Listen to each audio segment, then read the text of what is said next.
বাংলাদেশ জাতীয় নাগরিক পার্টি 1947, 1952, 1971, 1971 পরে এই একবিংশ শতাব্দীতে নতুন আরেকটি অধ্যায় 2024। আমরা এখানে এই 24-এর অভ্যুত্থানে ফ্যাসিস্ট বিরোধী যে লড়াই করেছি, খুনি হাসিনার বিরুদ্ধে আমরা যারা ঐক্যবদ্ধভাবে লড়াই করেছি, বাংলাদেশের ফ্যাসিস্ট বিরোধী সকল রাজনৈতিক দলের মতের, ধর্মের, বর্ণের, বয়সের যে মানুষ আমরা আজকে এখানে ঐক্যবদ্ধ হয়েছি। আমরা প্রথমেই কৃতজ্ঞতা জানাতে চাই বাংলাদেশের ফ্যাসিস্ট বিরোধী লড়াইয়ের যত রাজনৈতিক দল ছিল যারা আজকে এখানে উপস্থিত হয়েছেন, আপনাদের প্রতি আমাদের অন্তরের অন্তঃস্থল থেকে কৃতজ্ঞতা। আমরা শুধু আপনাদেরকে একটা কথাই বলি, একটা অনুরোধ করি। আমরা বিশ্বাস করি যদি ওই 5 অগস্টে খুনি হাসিনা জান নিয়ে পালিয়ে যাওয়ার পরে আমরা এই বাংলাদেশ নিয়ে যে স্বপ্নগুলো দেখেছিলাম সেগুলো আমরা বাস্তবায়ন করতে চাই, তাহলে আমাদের এই রাজনৈতিক দলগুলোকে ঐক্যবদ্ধভাবে কাজ করতে হবে। আমাদের যে কোনো একটি বিষয়ের পক্ষে বিপক্ষে কথা থাকবে, যুক্তি তর্ক থাকবে, কিন্তু দিন শেষে যেটা দেশের জন্য, দেশের মানুষের জন্য মঙ্গলকর, আমরা সবাই যেন সেটাতে ঐক্যবদ্ধ হতে পারি। আমরা বিশ্বাস করি আমাদের এই রাজনৈতিক দলগুলোর মধ্যে যদি এই মিউচুয়াল রেসপেক্টটা থাকে, আগামীর বাংলাদেশ হবে অপ্রতিরোধ্য বাংলাদেশ। আমরা আপনাদেরকে অনুরোধ করি বাংলাদেশের সরকারি যত কর্মকর্তা কর্মচারী আছে তারা যেন আর তাদের দায়িত্ব পালন বাদ দিয়ে তোষামোদির রাজনীতিতে লিপ্ত না হয়। আমরা অনুরোধ করি বাংলাদেশ পুলিশ নামক যেই প্রতিষ্ঠানটিকে খুনি হাসিনা ধ্বংস করে দিয়েছে, সেই প্রতিষ্ঠানটি যেন কাজের মাধ্যমে তার গৌরবটি আবার ফিরিয়ে আনে। আমরা আপনাদেরকে অনুরোধ করি সরকারি সকল অফিস আদালত যত কিছু রয়েছে, সে পুলিশ হোক, বিচারক হোক, আমলা হোক, দয়া করে জনগণ থেকে হাত পেতে ওই ঘুষের টাকা নিবেন না।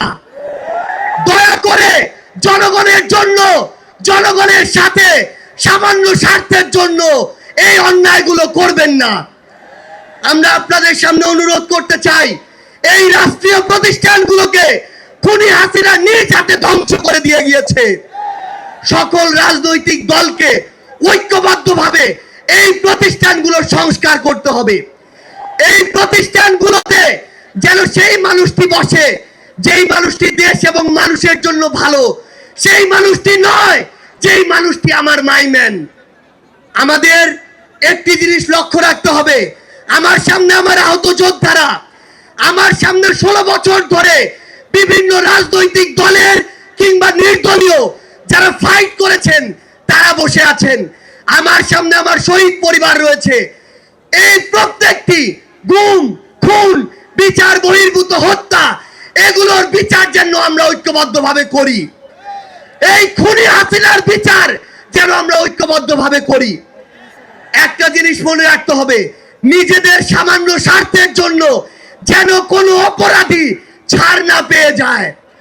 কোন অপরাধীর জন্য সুপারিশ নিয়ে আমরা যেন থানায় না যাই। কোন অপরাধীর জন্য সুপারিশ নিয়ে আমরা যেন কোনো বিচারকের কাছে না যাই।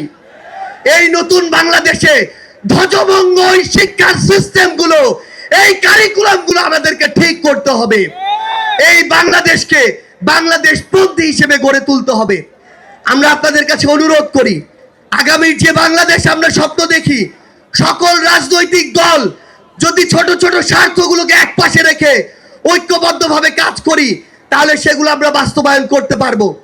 এই মঞ্চ থেকে আমরা যেন এই শপথটুকু নিয়ে যাই, এই ছোট্ট জীবন সৃষ্টিকর্তা যাদেরকে গুরুত্বপূর্ণ দায়িত্বগুলোতে রেখেছেন এগুলো তাদের কাছে আমানত স্বরূপ। আমরা যেন এই ছোট্ট জীবনে এত বড় দায়িত্বের আমানতগুলো দয়া করে খেয়ানত না করি। আমরা আপনাদের কাছে অনুরোধ করি আমাদের রাজনৈতিক দলগুলোর মধ্যে কেন্দ্র থেকে ওই একদম গ্রাম পর্যন্ত, রুট পর্যন্ত যেন নিজেদের ভিতরে সুস্থ একটি প্রতিযোগিতা হয়। দয়া করে যেন আমরা কাউকে প্রতিপক্ষ না মনে করি। আমরা যদি যারা বড় রাজনৈতিক দল রয়েছি ছোটদেরকে ধীরে ধীরে সামনে এগিয়ে যেতে না দেই, তাহলে আমাদের মধ্যে ধীরে ধীরে এমন একটি মানসিকতা আসবে, যেই মানসিকতা হয়তো আমাদেরকে ধীরে ধীরে একটি স্বৈরাচারী আচরণের দিকে নিয়ে যেতে পারে। আমরা যেন সব সময়, আমি সহ আমরা সবাই খুনি হাসিনাকে দেখে যেন শিক্ষা নেই। আমরা আপনাদের কাছে অনুরোধ করি, আগামীর বাংলাদেশকে আমরা ঐক্যবদ্ধভাবে গড়ব। এবং একটা জিনিস শুধু মনে রাখবেন, দিন শেষে দেশ এবং মানুষের স্বার্থকে সবার আগে রেখে যদি আমরা এগিয়ে যেতে পারি, তাহলে আমাদের কাঙ্ক্ষিত বাংলাদেশ সম্ভব। আপনাদের সাথে লড়াইয়ের রাজপথে অথবা বিজয় দেখা হবে সব সময়। বাংলাদেশের এই নতুন আজ যে পার্টিটি জন্ম নিতে যাচ্ছে, সেই পার্টির সাথে থাকবেন, সমর্থনে থাকবেন, দোয়ায় রাখবেন। আপনাদের সাথে আবারও দেখা হবে রাজপথের সংগ্রামে অথবা বিজয়ে। ধন্যবাদ সবাইকে।